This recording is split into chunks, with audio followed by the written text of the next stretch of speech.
स्वागत है आज के इस वीडियो में। आज के इस वीडियो में हम आपको कराने वाले हैं जीके यानी कि सामान्य अध्ययन का टॉप मोस्ट इम्पोर्टेंट क्वेश्चन जो कि हर एक एग्जाम में जो है बार बार जो है रिपीट होता है।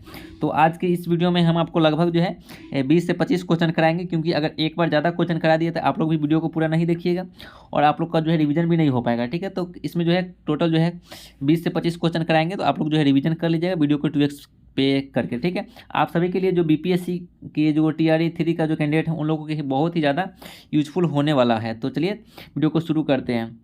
तो यह जो हिस्ट्री से पहला क्वेश्चन स्टार्ट रहेगा। ठीक है, इसमें जो हम पहले हिस्ट्री को कंप्लीट करेंगे। ठीक है, इसमें जो है प्राचीन इतिहास यानी कि एंशिएंट जो हिस्ट्री है उसको कंप्लीट करेंगे।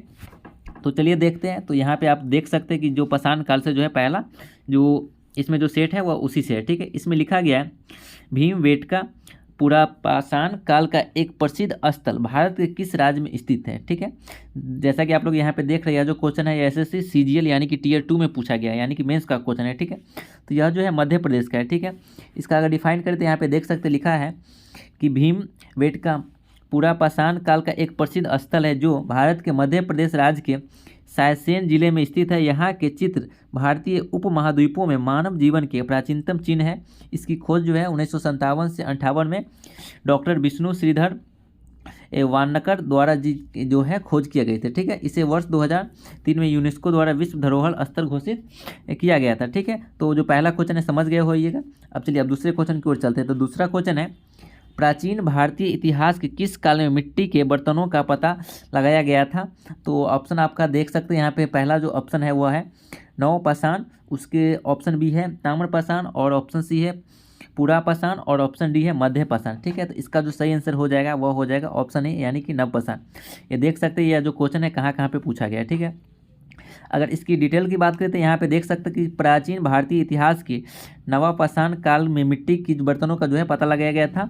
मिट्टी के बर्तनों का सबसे पहला प्रमाण मेहरगढ़ के नवपाषाण स्थल से मिला है जो अब पाकिस्तान में जो है स्थित है। ठीक है, अगले क्वेश्चन की बात करें तो अगला क्वेश्चन है निम्न में से कौन सा पूर्व ऐतिहासिक स्थल मिट्टी की सतहों पर खूर के निशान के रूप में मवेशियों के पालन का पुरातात्विक प्रमाण प्रदान करता है। तो इसका जो ऑप्शन आप लोग देख रहे हैं, इसका जो ऑप्शन सही हो जाएगा वो हो जाएगा महगरा। ठीक है, चलिए इसकी डिटेल जानते हैं। ये भी देख सकते हैं, ये भी जो है क्वेश्चन पूछा गया है। ठीक है, SSC स्टेनोग्राफर में। ठीक है, तो अगर इसका डिफाइन करें तो यह जो है महगारा नवपाषाण काल का पूरा स्थल है। ठीक है, जो मध्य प्रदेश इलाहाबाद जिले की मेजा तहसील के पहाड़ी क्षेत्र में उत्तर प्रदेश में के इलाहाबाद जिले की जो है मेजा तहसील के पहाड़ी क्षेत्र में जो है बेलर नदी घाटी के तट पर स्थित है। ठीक है, इसकी जो खोज है सन 1975 से 76 ईस्वी में हुई थी। यहाँ से पशुबाड़ा का साक्ष्य मिला है। इसके अतिरिक्त गोलाकार झोपड़ियों के प्रमाण, चावल, मवेशियों के खूर के निशान और बकरी, भेड़, घोड़े, हिरन, जंगली सुअर की हड्डियों के रूप में मवेशी पालन के प्रमाण मिट्टी की सतह पर पाए गए हैं। ठीक है, अगले क्वेश्चन की बात करें तो अगला क्वेश्चन है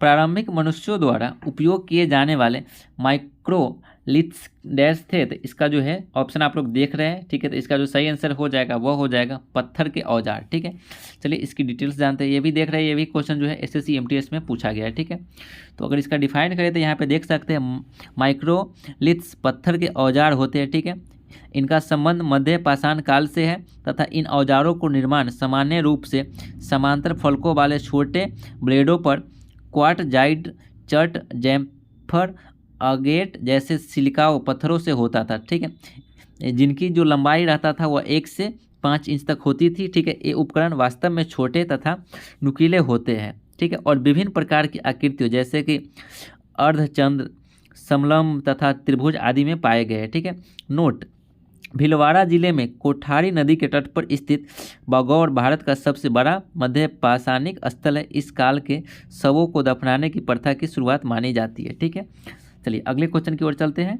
तो अगला क्वेश्चन आपको निम्नलिखित में से कौन सा भारत में पुरातात्विक महत्व का एक पुरापाषाण स्थल है। ठीक है, तो इसका जो सही आंसर हो जाएगा वो हो जाएगा हुनासागी। ठीक है, अगर इसकी डिटेल्स की बात करें तो आप लोग देख रहे हैं कि हुनासागी कर्नाटक राज्य में स्थित एक प्रारंभिक पुरापाषाण स्थल है।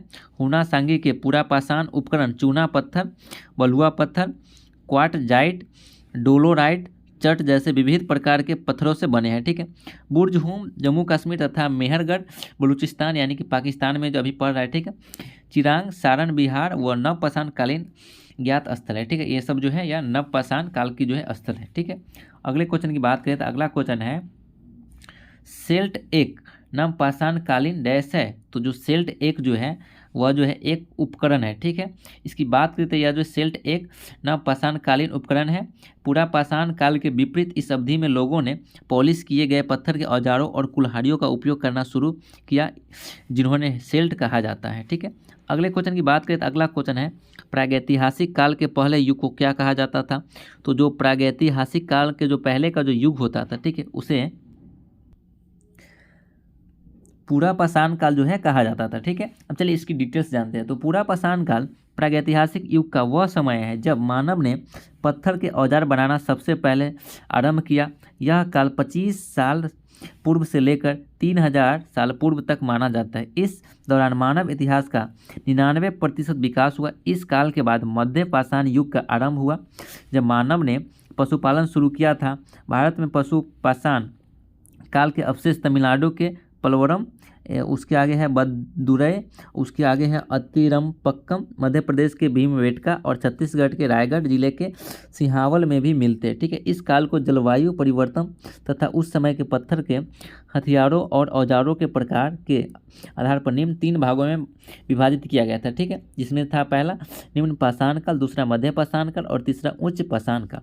ठीक है, अगले क्वेश्चन की बात करें तो अगला क्वेश्चन है निम्नलिखित में से किस पुरातात्विक स्थल पर गर्त आवासों के प्रमाण है। ठीक है, तो वह जो है बुर्ज होम में जो है पुरातात्विक स्थल का भी जो है प्रमाण मिलता है। ठीक है, अब चलिए इसकी डिटेल्स जानते हैं। तो यह जो है बुर्ज होम नवपाषाण युगीन पुरातात्विक महत्व वाला जम्मू कश्मीर राज्य का प्रमुख ऐतिहासिक स्थल है।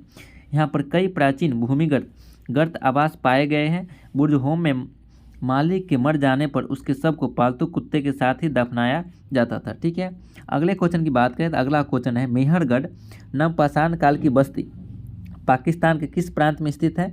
तो वह जो है बलूचिस्तान में जो है स्थित है। तो इसका अगर डिटेल्स की बात करें तो जो मेहरगढ़ पुरातात्विक दृष्टि से महत्वपूर्ण एक स्थान है जहाँ नवपाषाण युग के बहुत से अवशेष मिले हैं। यह स्थान वर्तमान में बलूचिस्तान यानी कि पाकिस्तान में बोलन नदी के किनारे स्थित है। यहाँ प्राचीनतम कृषि एवं पशुपालन से संबंधित साक्ष्य प्राप्त हुए हैं। अगले क्वेश्चन की बात करें तो अगला क्वेश्चन है पुरातात्विक स्थल इनाम झाव कहाँ स्थित है।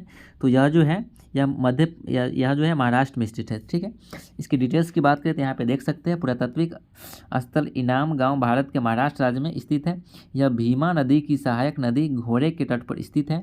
यहाँ ताम्र पाषाणिक संस्कृति से जुड़ा स्थल है। इनाम गांव के लोगों का मुख्य पेशा कृषि था। जानवरों को दूध और मांस के लिए पाला जाता था। ठीक है, अगले क्वेश्चन की बात करें तो अगला क्वेश्चन है पुरातत्व स्थल कोल्डहिवा कहाँ स्थित है। तो यह जो है उत्तर प्रदेश में स्थित है। ठीक है, नवपाषाण काल में सर्वप्रथम खदानों की व्यवस्थित कृषि प्रारंभ हुई थी। ठीक है, तथा मनुष्यों ने जौ गेहूँ की वन्य किस्मों के इस समय में उपजाया जाता था। ठीक है, भारतीय उपमहाद्वीपों में कोल्डहिवा तथा मेहरगढ़ 2 नवपाषाण कालीन बस्तियाँ थी। यहाँ से चावल और गेहूँ से स्पष्ट जो है प्रमाण मिलते हैं। ठीक है, तो दोस्तों ये जो टोटल इंपॉर्टेंट क्वेश्चन था इसमें जो है 11 ही करवा पाए हैं। ठीक है, अगर आप लोग इस तरह के और भी देखना चाहते हैं तो आप लोग कमेंट में बताइएगा। हम जो है धीरे धीरे जो है पूरा आप लोग के लिए जो है आगे कंटिन्यू करेंगे। ठीक है, तो फिलहाल के इतना ही, मिलेंगे अगले वीडियो में, तब तक के लिए जय हिंद।